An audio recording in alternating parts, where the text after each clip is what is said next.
नमस्कार दोस्तों, एक बार फिर से आप लोगों का बहुत बहुत स्वागत करता हूं आपके ही अपने YouTube चैनल ज्ञान दुनिया भर का में। और दोस्तों, गीता का 14वां अध्याय आप लोगों ने देखा। अब हम आगे बढ़ रहे हैं गीता के 15वें अध्याय की ओर। उसके पहले हम लोग हर वीडियो की तरह स्तुति करेंगे महाभारत के उस प्रथम श्लोक के साथ। नारायणं नमस्कृत्यं नरं चैव नरोत्तमं देवीं सरस्वती व्यासं ततो जयमुदीरयेत्। 15वें अध्याय का महात्म। सबसे पहले हम लोग महात्म का जो है पाठ करेंगे, उसको आप सुनिए महात्म की कथा। श्री महादेव जी कहते हैं, पार्वती अब गीता के 15वें अध्याय का महात्म सुनो। गौड़ देश में कृपाण नरसिंह नामक एक राजा थे, जिनकी तलवार की धार से युद्ध में देवता भी परास्त हो जाते थे। उनका बुद्धिमान सेनापति शस्त्र और शास्त्र की कलाओं का भंडार था। उसका नाम था सर्वभौमरुंड। उसकी भुजाओं में प्रचंड बल था।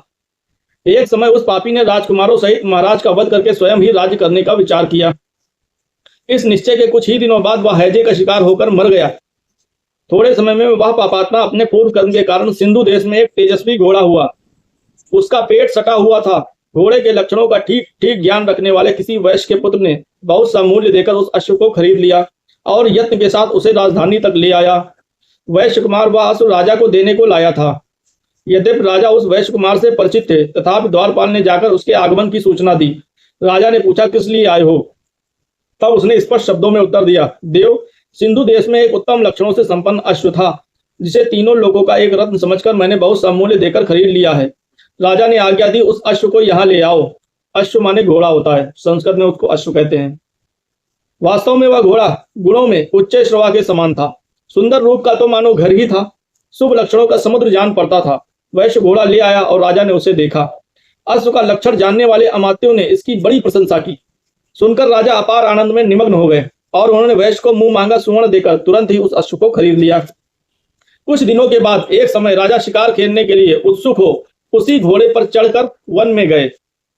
वहां मृगों के पीछे उन्होंने अपना घोड़ा बढ़ाया।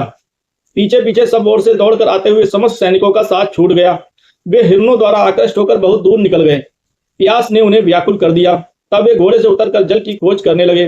घोड़े को तो उन्होंने वृक्ष के तने से बांध दिया और स्वयं एक चट्टान पर चढ़ने लगे। कुछ दूर जाने पर उन्होंने देखा कि एक पत्ते का टुकड़ा हवा से उड़कर शिलाखंड पर गिरा है। उसमें गीता के 15वें अध्याय का श्लोक लिखा हुआ था। राजा उसे पढ़ने लगे। उनके मुख से गीता के अक्षर सुनकर घोड़ा तुरंत गिर पड़ा और अश्व शरीर को छोड़कर तुरंत ही दिव्य विमान पर बैठकर वह स्वर्गलोक को चला गया। तत्पश्चात राजा ने पहाड़ पर चढ़कर एक उत्तम आश्रम देखा, जहां नाग केशर, केले, आम और नारियल के वृक्ष लहरा रहे थे। आश्रम के भीतर एक ब्राह्मण बैठे हुए थे, जो संसार की वासनाओं से मुक्त थे। राजा ने उन्हें प्रणाम करके बड़ी भक्ति के साथ पूछा, ब्राह्मण, मेरा अश्व अभी अभी स्वर्ग को चला गया है, उसमें क्या कारण है? राजा की बात सुनकर त्रिकालदर्शी, मंत्रवेत्ता और महापुरुषों में श्रेष्ठ विष्णु शर्मा नामक ब्राह्मण ने कहा, राजन, पूर्व काल में तुम्हारे यहाँ जो सर्वभौमरुंड नामक सेनापति था, वह तुम्हें पुत्रों सहित मारकर स्वयं राज्य हड़प लेने को तैयार था। इसी बीच में हैजे का शिकार होकर वह मृत्यु को प्राप्त हो गया। उसके बाद वह उसी पाप से घोड़ा हुआ था। यहाँ कहीं गीता के 15वें अध्याय का आधा श्लोक लिखा मिल गया था। उसे ही तुम भाषने लगे। उसी को तुम्हारे मुख से सुनकर वह अश्व स्वर्ग को प्राप्त हुआ है। तदनंतर राजा के पार्श्ववर्ती सैनिक उन्हें ढूंढते हुए वहां आ पहुंचे। उन सबके साथ ब्राह्मण को प्रणाम करके राजा प्रसन्नता पूर्वक वहां से चले और गीता के 15वें अध्याय के श्लोकाक्षरों से अंकित उसी पत्र को बाँच बाँच कर प्रसन्न होने लगे। उनके नेत्र हर्ष से खिल उठे। घर आकर उन्होंने मंत्रवेत्ता मंत्रियों के साथ अपने पुत्र सिंह बल को राज सिंहासन पर अभिषिक्त किया और स्वयं 15वें अध्याय के जप से विशुद्ध चित्त होकर मोक्ष प्राप्त कर लिया। 15वां अध्याय पुरुषोत्तम योग। यहाँ पर थोड़ी सी प्रस्तावना है। प्रस्तावना हम लोग पहले पढ़ेंगे। 14वें अध्याय में श्लोक 5 से 19 तक तीनों गुणों का स्वरूप, उनके कार्य, उनका बंधन स्वरूप और बंधे हुए मनुष्य की उत्तम मध्यम आदि गतियों का विस्तार पूर्वक वर्णन किया। श्लोक 19 तथा 20 में उन गुणों से रहित होकर भगवत भाव को पाने का उपाय और फल बताया। फिर अर्जुन के पूछने से 22वें श्लोक से लेकर 25वें श्लोक तक गुणातीत पुरुष के लक्षणों और आचरण का वर्णन किया। 26वें श्लोक में सगुण परमेश्वर को अनन्य भक्ति योग तथा गुणातीत होकर ब्रह्म प्राप्ति का पात्र बनने का सरल उपाय बताया। अब वह भक्ति योग रूप अनन्य प्रेम उत्पन्न करने के उद्देश्य से सगुण परमेश्वर के गुण प्रभाव और स्वरूप का तथा गुणातीत होने में मुख्य साधन वैराग्य और भगवत शरण का वर्णन करने के लिए 15वां अध्याय शुरू करते हैं। इसमें प्रथम संसार से वैराग्य पैदा करने हेतु भगवान 3 श्लोक द्वारा वृक्ष के रूप में संसार का वर्णन करके वैराग्य रूप शस्त्र द्वारा उसे काट डालने को कहते हैं। अथ पंचदशो अध्याय। श्री भगवानुवाच। ऊर्ध्वमूल मध्य शाख मश्वत्तम प्राहुर्मव्ययम प्राहुर्व्ययम छंदासि यस्य पर्णानि यस्तम वेद सा वेदवित्। श्री भगवान बोले, आदि पुरुष परमेश्वर रूप मूल वाले और ब्रह्मा रूप मुख्य शाखा वाले जिस संसार रूप पीपल के वृक्ष को अविनाशी कहते हैं तथा वेद जिसके पत्ते कहे गए हैं, उस संसार रूप वृक्ष को जो पुरुष मूल सहित तत्व से जानता है वह वेद के तात्पर्य को जानने वाला है। अधश्चोर्ध्वं प्रसतास्तस्य शाखा गुण प्रवृद्धा विषय प्रवाला अगस्य मूल्यानि नुसंततानि कर्मानुबंधीनि मनुष्य लोके।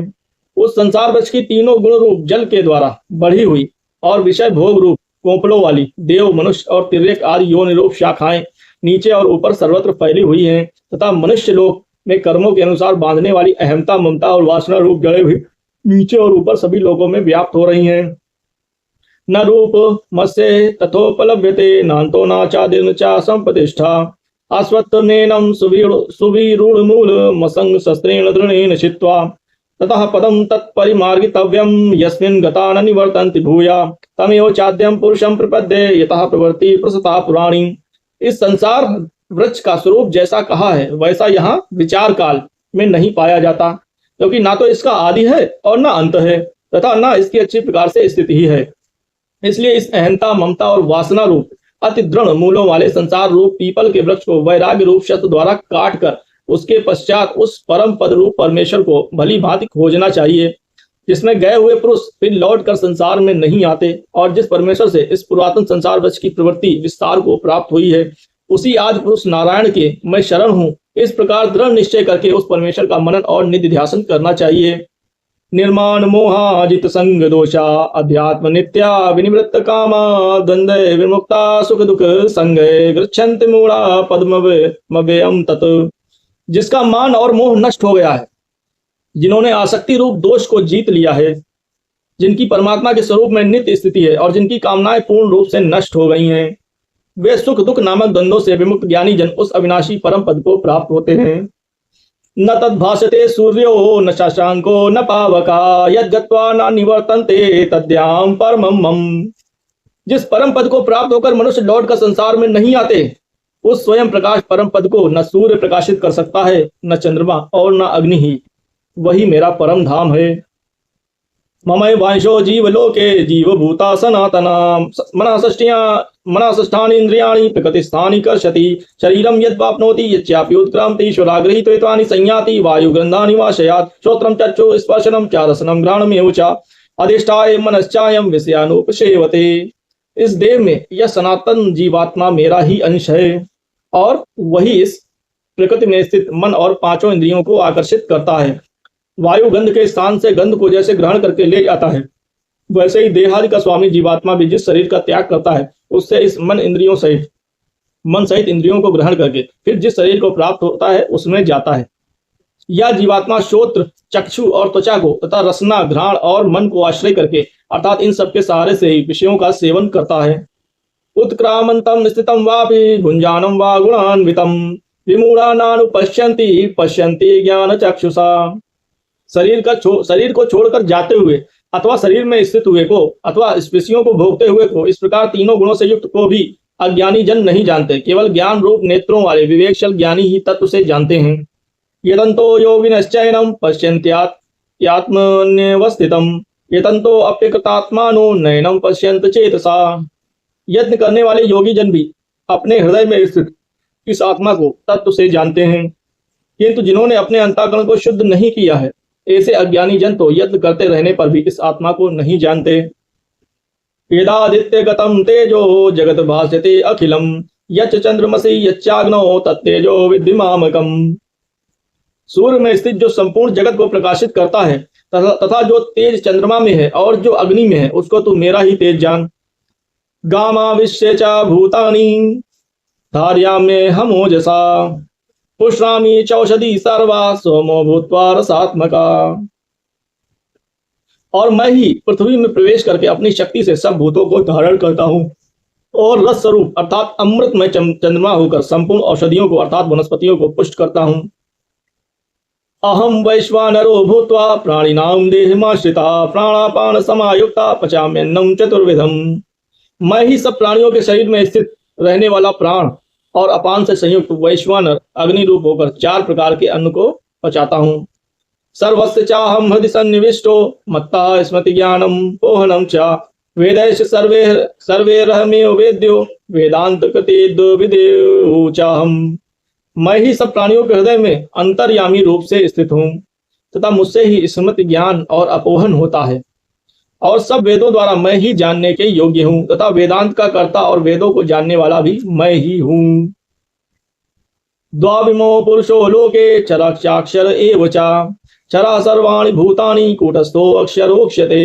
इस संसार में नाशवान और अविनाशी भी ये 2 प्रकार के पुरुष हैं। इसमें संपूर्ण भूत प्राणियों के शरीर तो नाशवान और जीवात्मा अविनाशी कहा जाता है। उत्तमा पुरुषत्वन्या परमात्मेति उदाहता यो लोकत्रयवामिष्य विभर्ते वे ईश्वरा। इन दोनों से उत्तम पुरुष तो अन्य ही है। इन दोनों से उत्तम पुरुष तो अन्य ही है जो तीनों लोकों में प्रवेश करके सबका धारण पोषण करता है तथा अविनाशी परमेश्वर और परमात्मा इस प्रकार कहा गया है। यस्मात्क्षरमतीतो अहम चरादपि चोत्तमा अतो अस्मि लोके वेदे च प्रथिता पुरुषोत्तमा। क्योंकि मैं नाशवान जड़ वर्ग क्षेत्र से तो सर्वथा अतीत हूं और अविनाशी जीवात्मा से भी उत्तम हूं। क्या यार आदमी है, एक तरफ तो बोल रहा है कि मैं तुम्हारे भीतर जो आत्मा है वो मैं ही हूं और दूसरी तरफ बोल रहा है अविनाशी जीवात्मा से भी मैं उत्तम हूं। 2 तरह की यार बात बोल रहा है कृष्ण, बड़ा बदमाश आदमी, बहुत बदमाश आदमी। एक तरफ बोलेगा कि मैं तुम्हारे भीतर जो आत्मा है ना वो मैं ही हूं, मैं ही स्थित, दूसरी तरफ बोल रहा है अविनाशी जीवात्मा से भी उत्तम, यानी कि अपने आप को ही अपने से उत्तम बता रहा भाई। क्योंकि अगर तू सबके भीतर है तभी ना तू व्यापक ब्रह्म है, और जब तू सबके भीतर व्यापक ब्रह्म है तो फिर जो मनुष्य के भीतर अविनाशी जीवात्मा है उससे तो उत्तम कैसे हो गया? क्योंकि तू भी वही तो है तू ना, तो उससे अपने आप को अलग करके बोल रहा है। हाँ ये कह सकते हो कि हाँ इतनी सारी जीवात्माएं हैं, अब इतनी सारी जीवात्माओं में तू उत्तम कैसे हो गया यार? उत्तम नहीं हो सकता तू, तू तो वही है, सब कुछ तू ही तो है ना, तेरे सिवा तो कुछ है नहीं। तो उत्तम और बिना उत्तम की बात ये गलत कहता है कृष्ण, मैं इस बात से सहमत नहीं हूँ। अविनाशी जीवात्मा से भी उत्तम हूँ, ये क्या बात हुई यार?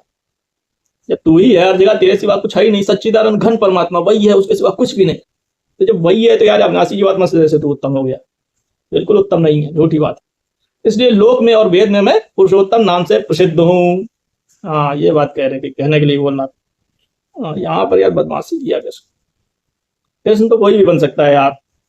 अब उसने 88,000 वर्ष तपस्या किया है गंधमादन पर्वत पे, नर नारायण के रूप में तपस्या किया है, बहुत तपस्या किया है, तपस्या से शक्तियां प्राप्त किया है, सुदर्शन चक्र भी तुमको दे दिया शिव ने, ऐसा हम लोग सुनते पढ़ते हैं। तो तू श्री कृष्ण हो गया। अब श्री कृष्ण होने के बाद भी तू बोलेगा यार कि मैं उत्तम हो गया। हाँ तपस्या की है, उत्तम तो है।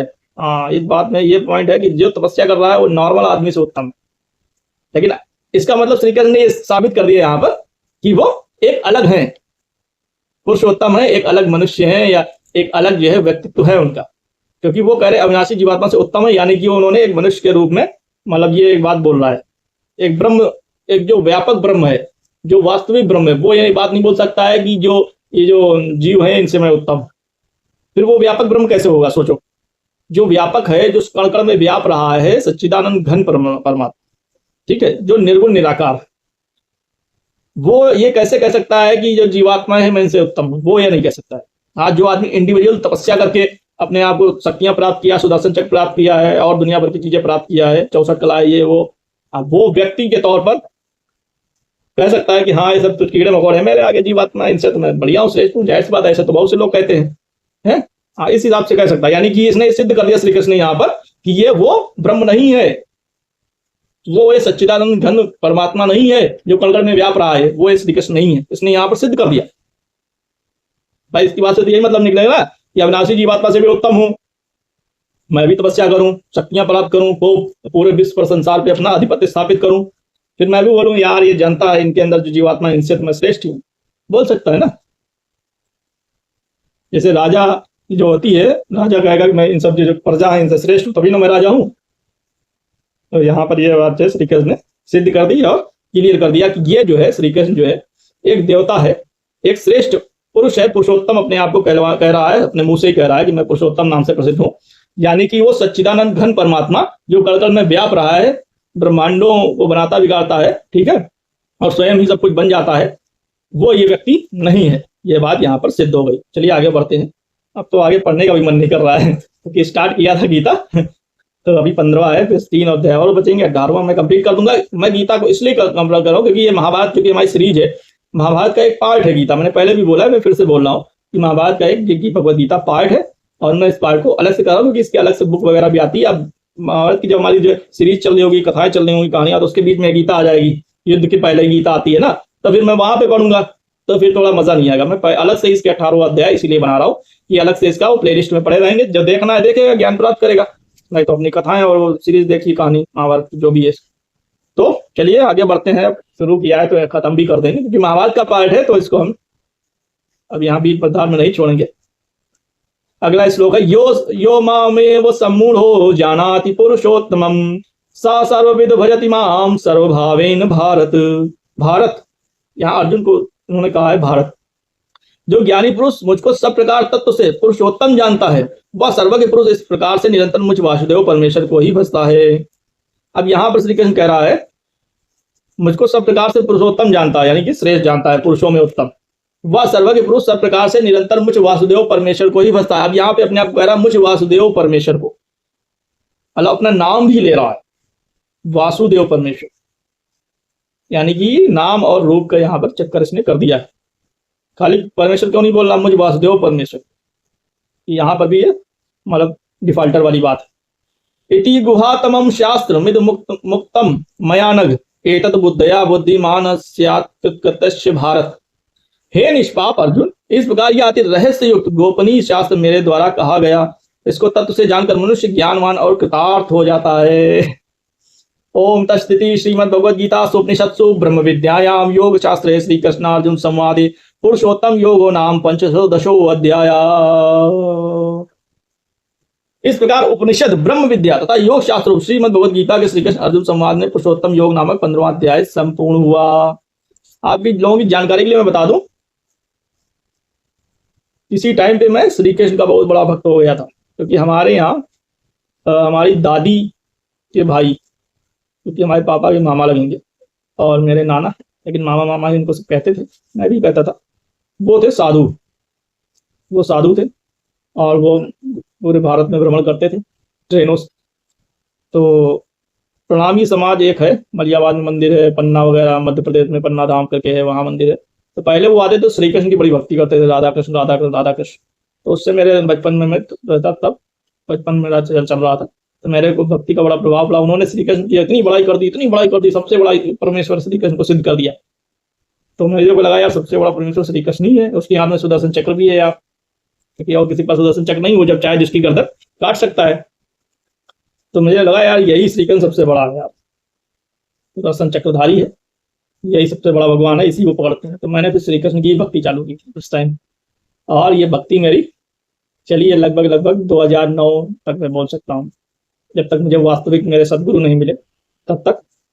उसके बाद जब मुझे सदगुरु से दीक्षा मिली तो उसके बाद फिर मेरी भक्ति जो है श्री कृष्ण की जो है धीरे धीरे मेरी डाउन होती गई, फिर खत्म भी हो गई। तो अभी तो मैं उस स्टेज पे आ गया हूँ कि निर्गुण निराकार परमात्मा ही मेरा टारगेट है, क्योंकि नाम और रूप के पीछे अगर भागोगे तो नाम और रूप जो होगा वो कहीं ना कहीं सीमित होगा, और तुम तपस्या करोगे, श्री कृष्ण आ जाए, विष्णु आ जाए, शिव आ जाए या ब्रह्मा आ जाए, वो अगर तुम्हें तपस्या करोगे वो तुम्हें वरदान देंगे, यानी कि वो तुमसे बड़े हो जाएंगे। वो तुम्हें वरदान दे रहे हैं, यानी कि तुम उनसे शक्तिशाली नहीं हो, वो शक्तिशाली हैं, उनके पास शक्तियां हैं, वो तुमको वरदान देंगे तब तुम्हारे पास शक्ति आएगी। इसका मतलब जो तुम्हें कुछ देगा यानी वो तुमसे बड़ा होगा, सिंपल सी बात है। तो ये ब्रह्मा विष्णु महेश या जो भी देवता हैं, जो भी देवी देवता हैं, वो उनसे अगर तुम कुछ भी मांगते हो भीख में या तपस्या करके, उनके आगे गिड़गिड़ा के रो के भक्ति करके, तो वो जो भी तुम्हें देंगे और तुम उससे सुखी होगे, संपन्न होगे, शक्तिशाली होगे, शक्तियां प्राप्त करोगे या धन जो भी प्राप्त करोगे। तो जो देने वाला है वो हमेशा बड़ा होता है और लेने वाला जो है हमेशा छोटा होता है। तो अगर कोई भी तुम्हें दे, चाहे मनुष्य दे या देवी देवता दे, तो वो हमेशा तुमसे बड़ा रहेगा, तुम हमेशा उसके आगे झुके रहोगे। अगर लेकिन तुम व्यापक ब्रह्म की उपासना कर रहे हो, जो निर्गुण निराकार ब्रह्म है, वो व्यापक ब्रह्म है, उसके अंतर्गत ये भी आते हैं, ये उससे परे नहीं हो सकते। ठीक है, जो निर्गुण निराकार व्यापक ब्रह्म परमात्मा है, ये सब भी उसी का ध्यान करते हैं, या उसी के अंश कह लो, उसी की शक्ति से प्रकट हुए कह लो, कुछ भी कह लो, लेकिन ये सब उसके अंतर्गत ही हैं, उससे बड़े नहीं हो सकते। एक बार मैंने एक साधु से यही प्रश्न किया कि ब्रह्मा विष्णु महेश ये अलग है और व्यापक ब्रह्म जो है वो अलग है। तो उसने कहा नहीं। हमने कहा इनके तो नाम रूप है और वो निर्गुण निराकार है। तो कहा नहीं, तुम शिव को क्या नाम रूप दोगे? एक तो शिव नाम बोल भी रहा है और बोल रहा है शिव को तुम क्या नाम रूप दोगे यार? भाई नाम रूप है इनका यार, ब्रह्मा विष्णु महेश का, ये कैसे व्यापक ब्रह्म हो जाएंगे? व्यापक ब्रह्म निर्गुण निराकार वही है जिसका निर्गुण, जिसका कोई गुण नहीं, और निराकार जिसका कोई आकार नहीं है, वही तो पूरे ब्रह्मांड में, पूरे कण कण में वही तो व्याप्त है। तो हम उसकी उपासना करते हैं। हमें अगर उससे जो शक्तियां प्राप्त होंगी तो ब्रह्मा विष्णु महेश भी मेरा कुछ नहीं फाड़ पाएंगे। मैं एक बात की बात कह रहा हूं कि एक्चुअल में उसकी उपासना भी इसी श्री कृष्ण गीता में अभी 1-2 अध्याय पहले श्री कृष्ण ने खुद कहा कि वो जो निर्गुण निराकार परमेश्वर है उसकी प्राप्ति बहुत दुखों से होती है। श्री कृष्ण ने ये बात कही गीता में, अभी 1-2 अध्याय पहले मैंने, अब वीडियो देखेंगे उसमें सुनने को मिल जाएगी, और गीता आप पढ़ के भी देखेंगे तो मिल जाएगी आपको ये बात। तो सगुण साकार की तो कोई भी तपस्या पूजा पाठ करेगा तो कभी न कभी उसको सफलता मिल जाएगी, दर्शन हो जाए, साक्षात्कार जो भी दर्शन हो जाए, वरदान मिल जाए, कुछ भी हो जाए। लेकिन निर्गुण निराकार जिसका कोई रूप रंग नहीं है, आकार नहीं है, उसको कैसे सिद्ध करोगे? सोचो। तभी श्री कृष्ण ने कहा उसकी प्राप्ति बड़े दुखों से हो। लेकिन एक बार हो गई तो फिर सोचो, ये भी तुम्हारे सामने टिक नहीं सकते, तुम भी इनके समान हो जाओगे, मतलब इनसे बड़े नहीं तो इनके बराबर तो हो ही जाओगे। तो वो टारगेट रखो ना यार, क्यों देवी देवता के आगे गिड़गिड़ाओ? फिर देखो इतिहास में ऐसे उदाहरण भी मिलते हैं कि तुम अगर कोई काम करोगे और उसको पसंद नहीं आ रहा है, तब उसको बोलेंगे ये गलत काम किया, तो वो वरदान काम नहीं आएगा तुम्हारे। जैसे हिरण्यकश्यप की बहन थी होलिका, हर साल होलिका दहन करते हो ना, इस बार भी होलिका दहन हम लोग करके आए। मतलब लकड़ी वकड़ी बड़ा सा लकड़ा होकर रखते हैं, जलाते हैं, तो सुबह उठ के जाते हैं वहां पर और चक्कर वक्कर लगाते हैं, उसको देवी बोलते हैं। एक तो चिल्ला रहा था होलिका माता की जय बोलो। तो होलिका जो है हिरण्यकश्यप की बहन थी। हिरण्यकश्यप का जो पुत्र था प्रहलाद, तो उसने प्रहलाद चूंकि वो विष्णु की भक्ति करता था और हिरण्यकश्यप को पसंद नहीं आता था यार, वो कहता था मैं ही भगवान हूँ यार, मेरी ही भक्ति कर, लेकिन वो मानता नहीं था। तो उसने अपने लड़के पुत्र को मारने के लिए बहुत प्रयत्न किए, पहाड़ों से गिराया और कटवाया और सब कुछ किया, लेकिन वो जो है मतलब वो हर बार बच जाए और विष्णु उसकी रक्षा करते थे। तो फिर उसने हिरण्यकश्यप ने कहा मतलब कि उस वैसी कुछ तिथि होगी जैसे जिस तिथि को होली मनाई जा रही है, यानी होलिका दहन हो रहा, वैसी कुछ तिथि होगी वो। तो उसने अपनी उसको बहन को, उसको वरदान था ब्रह्मा जी का कुछ, वो अग्नि से नहीं जलेगी। कुछ दुपट्टा उपट्टा उसको मिला था, तो वो दुपट्टा ओढ़ के जो है फिर अग्नि कहीं जाए, वो उसको अग्नि उसको जलाएगी नहीं, ऐसा कुछ उसका वरदान था। ठीक है, एकदम पक्का वाला वरदान था, ब्रह्मा ने दिया। ठीक। तो हिरण्यकश्यप ने कहा ऐसा है, अपनी बहन से कहा होलिका, ये जो तुम्हारा पुत्र प्रहलाद है, इसको तुम जो है लेकर के और पूरा बड़ा सा बनाया, कुंड कह लो या वो चिता कह लो बनाई, और जाओ इसको अपनी गोदी में ले लो जबरिया, और जाओ उसमें जो है बैठो चिता पर, मैं आगे लगवा दूंगा। और जो तुम तो भाई जो तुमको ना जलने का वरदान है ब्रह्मा से, तुम तो जलोगी नहीं, तुमको वरदान है भाई। अब ये साला प्रहलाद जलेगा, ये जल के मरेगा, इसको मुझे मारना है हाल। ये बदमाशी कर रहा है, मेरी बात नहीं मानता है, बात मानना चाहिए पिता की, लेकिन नहीं मान रहा है। तो ठीक, तो उसको बैठाया अग्निकुंड में, जो भी कह लो चिता पर, चारों तरफ से लकड़ी वकड़ी सेट करके वो बीचों बीच बैठ गई, गोदी में लेके दुपट्टा उट्टा तो सब एकदम ओढ़ के एकदम फिट। उसको तो कंफर्म है कि यार मेरे को वरदान है ब्रह्मा जी का, मैं तो जलूंगी नहीं भाई, सिंपल सी बात है यार, वरदान है तो मतलब वरदान का क्या मतलब। तो उसने लगा दिया, लगाया, खूब धुआंधार जली, बाद में पता चला कि उसकी बहन जल गई और प्रहलाद को कुछ नहीं हुआ। अरे भैया विष्णु ने गेम कर दिया, मतलब कि ब्रह्मा का वरदान काम नहीं किया। क्या फायदा यार वरदान लेने का जब काम नहीं कर रहा। तो उसको ठहरा गया कि ये गलत बात थी यार, प्रहलाद विष्णु का भक्त है, इसको जो जलाना नहीं चाहिए था। अब इसको जलाने की कोशिश की तो विष्णु ने उसको उल्टा जला दिया, यानी कि ब्रह्मा का वरदान फेल कर दिया विष्णु ने। तो उस बेचारी होलिका की उसमें क्या गलती, उसने तो अपने भाई के आदेश का पालन किया ना, उसके बदले में उसको जो है मृत्यु मिली, मतलब उसको अग्नि से जलना पड़ा उसको शरीर को। इसमें गलती किसकी है? इसका मतलब है कि वरदान जो है वो उसमें से तीनों देवता में से एक भी कुछ आएगा तो एक दूसरे का वरदान वो फेल करवा देगा। ये तो ब्रह्मा नहीं का उपाय यार, ये नहीं, विष्णु के हिसाब से नहीं है ये काम, तो फेल कर दो, छोड़ दो वरदान, कैंसिल। तो ऐसा वरदान तुम्हारे किस काम का कि अगर तुम कोई काम करो अब वो अगले की नजर में गलत है, तो वो वरदान फेल करवा देगा तुम्हारा। क्या फायदा यार, फिर इतनी तपस्या आदमी करेगा, इतनी मेहनत करेगा, सब कुछ करेगा, और उसको फिर वरदान मिल जाए, और फिर वरदान वो काम ही ना आए उसका मौके पर। जैसे कर्ण की विद्या, कर्ण की विद्या की कहानी जो है आगे तुम्हें सुनने को मिलेगी। छोटा सा मैं बता दूं, ये उसके गुरु परशुराम ने कहा कि जब तुम्हारा सबसे अधिक कठिन समय आएगा जीवन का युद्ध में, और जब तुम्हें सबसे अधिक आवश्यकता होगी तुम्हारे शस्त्रों की, तब तुम्हारी ये विद्या कोई काम नहीं आएगी, तुम्हारी ये विद्या लुप्त हो जाएगी, तुम्हारे किसी काम नहीं आएगी, तुम सब भूल जाओगे, सब अस्त्र ब्रह्मास्त्र का ज्ञान होगी। तो वही हुआ उसके साथ, तभी तो मारा गया। नहीं बोलता तो क्या मारा जाता, सोचो। चलाता ना अस्त्र ब्रह्मास्त्र जो भी है, विद्या भूल गया तभी तो मारा गया। अब बोलेंगे वो छल से विद्या प्राप्त की थी, चलो वहां पे वो चीज मैं मान लेता हूँ, छल से प्राप्त की थी, चलो गुरु ने श्राप दिया, ठीक है, लेकिन वही बात आ गई ना। समझ जाओ, ज्यादा मैं बोलूंगा नहीं, यहाँ आगे बढ़ते हैं। श्रीमद् भगवद गीता महात्म्य। श्री गणेशाय नमः।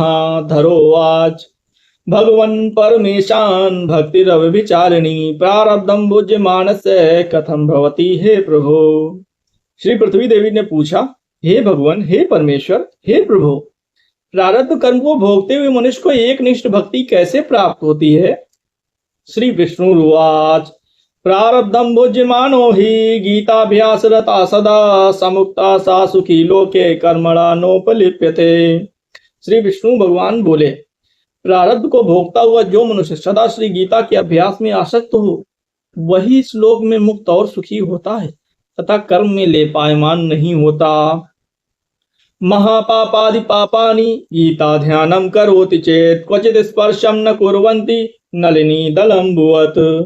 जिस प्रकार कमल के पत्ते को जल स्पर्श नहीं करता, उसी प्रकार जो मनुष्य श्री गीता का ध्यान करता है, उसे महापापादि पाप कभी स्पर्श नहीं करता, कभी। गीताया पुस्तकम यत्र यत्र पाठा प्रवर्तते तत्र सर्वाणि तीर्थानि प्रयागादीनि तत्र वै। जहां श्री गीता की पुस्तक होती है और जहां श्री गीता का पाठ होता है, वहां प्रयाग आदि सर्व तीर्थ निवास करते हैं। सर्वे देवाश्च ऋषयो योगिना पन्नगाशे गोपाल बाल कृष्णोऽपि नारद रूपार्षदे सहायो जायते शीघ्रम यत्र गीता प्रवर्तते। जहां श्री गीता प्रवर्तमान है, वहां सभी देवों, ऋषियों, योगियों, नागों और गोपाल बाल श्री कृष्ण भी नारद, ध्रुव आदि सभी पार्षदों सहित जल्दी ही सहायक होते हैं। यत्र गीता विचारस्य पठनम पाठनम श्रुतम तत्राहम निश्चितम पृथ्वी निवसामि सदैव ही। जहां श्री गीता का विचार, पठन, पाठन तथा श्रवण होता है, वहां हे पृथ्वी मैं अवश्य निवास करता हूँ। गीताश्रय अहम तिष्ठामि गीता में चोत्तमम गृहम गीता ज्ञानमुपाश्रित्य त्रिलोकान् पालयाम्यहम्। मैं श्री गीता के आश्रय में रहता हूँ, श्री गीता मेरा उत्तम घर है, और श्री गीता के ज्ञान का आश्रय करके मैं तीनों लोकों का पालन करता हूँ। गीता में परमा विद्या ब्रह्म रूपा न संशया अर्धमात्राक्षरा नित्या स्वनिर्वाच्य पदात्मिका। श्री गीता अति अवर्णीय पदों वाली अविनाशी अर्धमात्रा तथा अक्षर स्वरूप नित्य ब्रह्म रूपणी और परम श्रेष्ठ मेरी विद्या है, इसमें संदेह नहीं है। चिदानंदेन कृष्णेन प्रोक्ता सुमुक्तो अर्जुनम वेत्रयी परानंदा तत्वार्थ ज्ञान संयुता। यो अष्टादश जपो नित्यम नरो निश्चल मानसा ज्ञान सिद्धिम सलभते ततो याति परमं पदम। पाठे स्मर्ता संपूर्णे ततो अर्धम पाठमाचरेत् तदा गोदानजं पुण्यम लभते नात्र संशया। त्रिभागं पठमानस्तु गंगा स्नान फलम लभे षष्ठं जपमानस्तु सोमयाग फलम लभेत्। एकाध्यायं तु यो नित्यं पठते भक्ति संयुता रुद्रलोकं मवाप्नोति गणो भूत्वा वसेत् चिरम्। अध्याये श्लोकपादं वा नित्यं या पठते नरा स याति नरतां यावन्मन्वन्तरं वसुन्धरे। गीताया श्लोकदशकं सप्तपञ्चचतुष्टयं दौत्रीनेकं तदर्धं वा श्लोकानां या पठेन् नरा। चंद्रलोकमवाप्नोति वर्षाणामयुतं ध्रुवं गीता पाठ समायुक्तो मृतो मानुष्यतां व्रजेत्। गीताभ्यासं पुनः कृत्वा लभते मुक्तिमुत्तमां गीतेत्युच्चार संयुक्तो म्रियमाणो गतिं लभेत्। गीतार्थ श्रवणाशक्तो महापापयुतो अपि वा वैकुंठं संवाप्नोति विष्णुना सह मोदते। गीता का अर्थ सुनने में तत्पर बना हुआ मनुष्य महापापी हो तो भी वह वैकुंठ को प्राप्त होता है और विष्णु के साथ आनंद करता है। गीतार्थं ध्यायते नित्यं कृत्वा कर्माणि भूरिशा जीवन मुक्ता स विज्ञेयो देहान्ते परमं पदम्। गीतामाश्रित भावो भूभुजो जनकादया निर्धूत कल्मषा लोके गीता याता परमं पदम्। गीताया पठनं कृत्वा महात्म्यं नैव व्यापठेत् वृथा पाठो भवेत् तस्य श्रमेव उदाहृता। श्री गीता का पाठ करके जो महात्म्य का पाठ नहीं करता है उसका पाठ निष्फल होता है और ऐसे पाठ को श्रम रूप कहा है। एतन् महात्म्य संयुक्तं गीताभ्यासं करोति या सा तत्फलमवाप्नोति दुर्लभां गतिमाप्नुयात्। इस महात्म्य से श्री गीता का जो अभ्यास करता है वह उसका फल पाता है और दुर्लभ गति को प्राप्त होता है। सूत उवाच महात्म्यमेतद् गीताया मया प्रोक्तं सनातनं गीतान्ते च पठेदस्तु यदुक्तं तत्फलं लभेत्। सूत जी बोले गीता का यह सनातन महात्म्य मैंने कहा, गीता पाठ के अंत में जो इसका पाठ करता है वह उपयुक्त फल प्राप्त करता है। इसी वाराह पुराणे श्रीमद् गीता महात्म्यम संपूर्णम। इसी वाराह पुराण में श्रीमद् गीता महात्म्य संपूर्ण।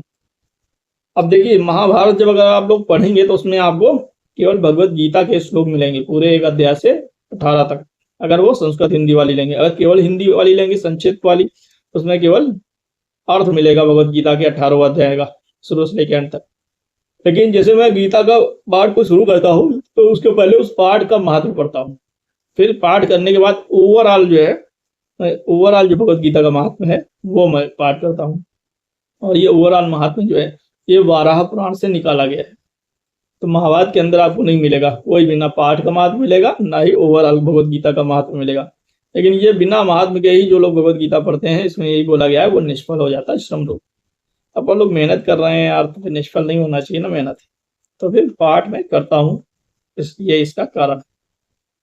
तो यहाँ पर ये लास्ट में मैंने आपको चीज़ें बता दी हैं, तो उम्मीद करता हूँ आपको वीडियो पसंद आ रही होगी। और बस ये कंप्लीट हो जाएगा, 3 अध्याय और बाकी हैं, उसके बाद हम लोग अपनी महाभारत की सीरीज को एकदम बढ़िया से कंटिन्यू करेंगे। ठीक है, चलिए वीडियो को देखने के लिए बहुत बहुत धन्यवाद। भगवान करे आपका दिन बहुत ही ज़्यादा शुभ हो। नमस्कार।